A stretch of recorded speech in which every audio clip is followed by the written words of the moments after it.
Salut! Eu sunt Ștefan și astăzi vă voi arăta cum vă puteți face Windows-ul să arate așa frumos ca la mine. Din punctul meu de vedere, când ai Windows-ul frumos personalizat, ai alt vibe la PC. Partea cea mai tare este că în acest video o să vă arăt cum îl puteți face fix pe placul vostru. Fără să vă mai pierd din timpul prețios, haideți să începem.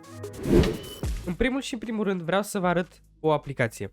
Aceasta este, cu ajutorul acesteia vă puteți face taskbar-ul de pe cum vedeți total transparent cum este la mine, sau în cazul în care nu vă place așa total transparent, după ce instalați aplicația puteți merge aici în bară, dați click pe aplicație și aici la desktop vă puteți face cum doriți. Sunt mai multe moduri, mie așa îmi place să-l țin total transparent. Aveți și modul acesta de blur care de pe cum vedeți, să vă arăt mai bine, face taskbar-ul oarecum blurat. Sau în cazul în care nu vă place nici așa, aveți mai multe funcții, mai este și aceasta care este o funcție mai basic și sunt mult mai multe. Aceasta pare că este tot un fel de total transparent ceva. În fine, vă faceți setarea aceasta, aveți mai multe setări aici, vă jucați cu ele, vedeți cum vă place. Ce este important este că dacă nu vreți să deschideți, să nu vă chinuiți, să deschideți de fiecare dată când porniți calculatorul această aplicație, aveți această setare de pe cum vedeți, o găsiți tot aici.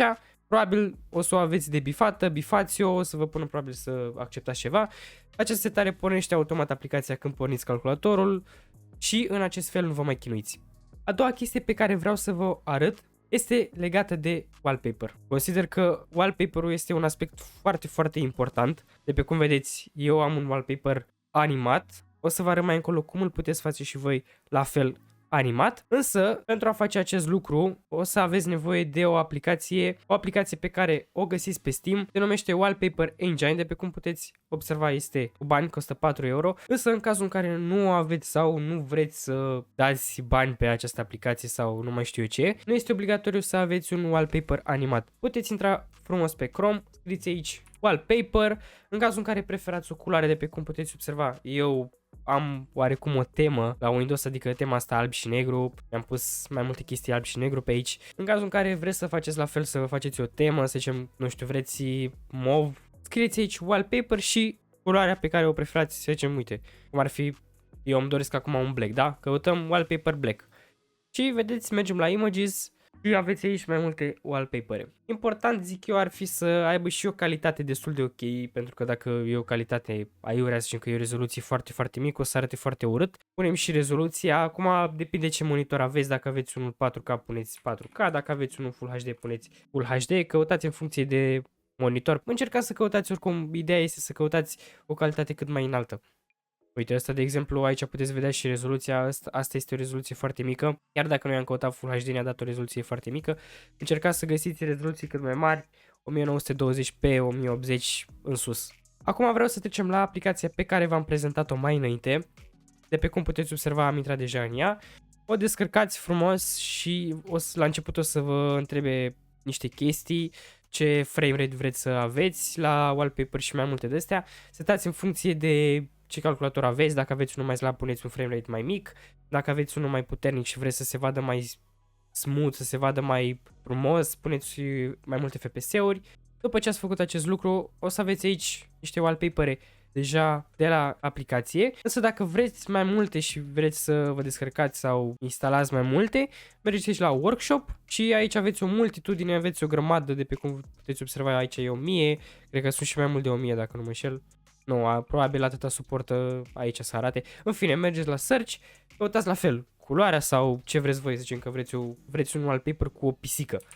Căutăm cat și avem aici la wallpaper o grămadă, aveți din ce alege. Sau la fel, dacă vreți o combinație de culori sau ceva, căutăm, bine, am căutat white and black, dacă căutăm black and white, că sună mai bine.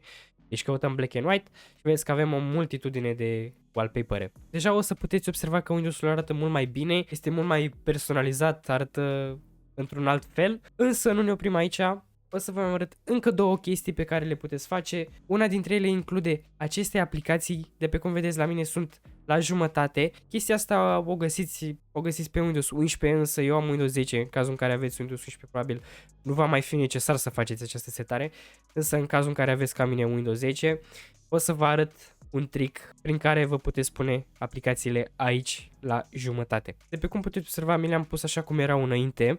Ce trebuie să facem este să dăm click dreapta pe taskbar, să mergem la toolbars și să activăm links. Apoi trebuie să vedeți că ne-a apărut aici această chestiuță, ținem click fix aici și tragem în partea stângă. Acum vedeți că ne-au pus aplicațiile în acest fel, dăm din nou click și tragem în stânga. Acum problema este că de fiecare când o să adăugați o aplicație sau orice aici în taskbar, chestiile astea nu vor mai fi centrate. Va trebui să le centrați mereu manual, dar în cazul în care nu adăugați foarte des sau nu umblați foarte des aici, nu o să aveți probleme. Eu mi-am adăugat strictul necesar. În general, prefer să-mi țin aplicațiile aici, nu le țin pe desktop pentru că prefer să am desktopul curat, să țin aici aplicațiile. Arată mult mai bine, puteți face și voi această chestie. Deci, centrăm aici frumos. Nu trebuie să fie chiar fix, oricum nu vă dați seama dacă trebuie să vă chinuiți să le puneți fix la jumate, dar nu contează. După ce am făcut chestia asta, dăm din nou click dreapta, dezactivăm Show Text și Show Title și acum ne-a dispărut acel links de aici din stânga. Dăm din nou click dreapta și dăm Lock the Taskbar. Și cam asta este tot procesul. De pe cum puteți observa, am centrat aplicațiile, arată mult mai bine, este mult mai frumos. Mie așa îmi place să le țin. Ultima setare se află în setările Windows-ului. Mergem aici la Personalization, Colors și aici la Choose Your Color. Punem cum preferăm. Dacă preferăm pe alb, punem pe light, însă dacă nu ne place albul, putem pune pe dark și deja s-a schimbat în mare parte aspectul. Acum depinde dacă vreți de pe comandă să vă creați o temă, să arate totul să fie aceeași culoare, să fie frumos cum am eu, black and white. Mergeți aici, puneți culoarea potrivită, în cazul în care nu o găsiți aici, mergem la Custom Color și o faceți. Apoi o selectați de aici din Recent Color sau în cazul în care nu o aveți deja selectat. Această setare schimbă câteva chestii în Windows, precum, de pe cum puteți observa aici la aplicații, avem culoarea pe care eu am selectat-o și aici dacă mergem la fel, câteva chestii sunt în funcție de ce am ales eu, ce culoare am ales eu. Cam astea sunt toate setările. Dacă v-am ajutat și vă place rezultatul final, aș aprecia foarte mult dacă ați apăsat și voi pe butonul ăla de like, dacă ați da un share la prieteni să facă și ei aceeași chestie. Poate își doresc să aibă și ei Windows-ul personalizat așa frumos. Cam asta a fost episodul, tutorialul, cum vreți să-i ziceți. Eu am fost Ștefan, ne auzim cu următorul episod. Baftă!